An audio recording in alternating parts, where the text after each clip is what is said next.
दो तीन बड़ी खबरें जो आज की हैं उसमें एक तो आईएमएफ की रिपोर्ट है, कंट्री रिपोर्ट जो पाकिस्तान के ऊपर जारी हुई है और कोई बहुत अच्छी खबरें नहीं है उसके हवाले से। और जो रेवेन्यू बेंचमार्क्स उन्होंने रखे हैं इतने एम्बिशियस हैं कि पहले क्वार्टर के एंड पे पता चल जाएगा कि हम कहाँ स्टैंड करते हैं।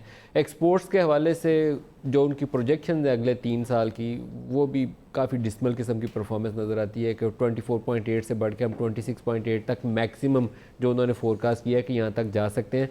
तो हमारा जो एक्सटर्नल अकाउंट है वो मुसलसल दबाव में ही रहेगा और हमें अपने जो बायलैटरल पार्टनर्स हैं और मल्टीलैटरल डोनर्स एजेंसीज़ हैं उनसे बोरोइंग के ऊपर ही इन्हिसार करना पड़ेगा, जिससे हमारा थोड़े बहुत हालात जो हैं वो 3-4 साल आगे बढ़ सकते हैं।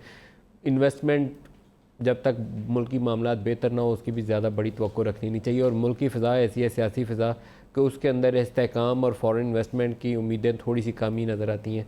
आज की भी जो दो मेन न्यूज़ आइटम्स हैं वो दोनों सियासी मैदान में अबतरी की निशानदेही करती हैं। एक ख़बर यह है कि एहतसाब अदालत के जो जज हैं उन्होंने, जज मोहम्मद बशीर साहब, उन्होंने मरीम नवाज़ को नोटिस जारी कर दिया कि 19 जुलाई को वो पेश हो जाएं और पेशी उनकी होगी उसी ट्रस्ट डीड के हवाले से जो पनामा पेपर्स के दौरान सामने आई। और उन्होंने कहा कि ये जायदाद जो है लंदन के अंदर ये मेरी नहीं है, मेरे भाई की है और मैं उसकी ट्रस्टी के तौर पर सिर्फ इसके मामला संभाल रही थी। उसके ऊपर आज नैब वालों ने दरख्वास्त दे दी और जज साहब ने उनको नोटिस जारी कर दिया। अपोजिशन की जमातों ने चेयरमैन सेनेट की तब्दीली के लिए, उनकी बदली के लिए वो भी दरख्वास्त आज दायर कर दी है और सेनेट के अंदर अपोजिशन जमातों को वाज़ेह बर्तरी हासिल है।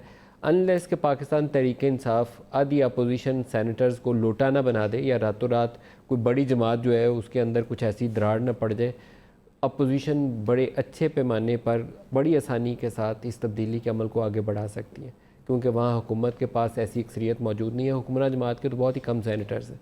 तो ये दो बड़ी खबरें हैं जिनका आज के प्रोग्राम में हम जिनको डिस्कशन जिन पे करेंगे।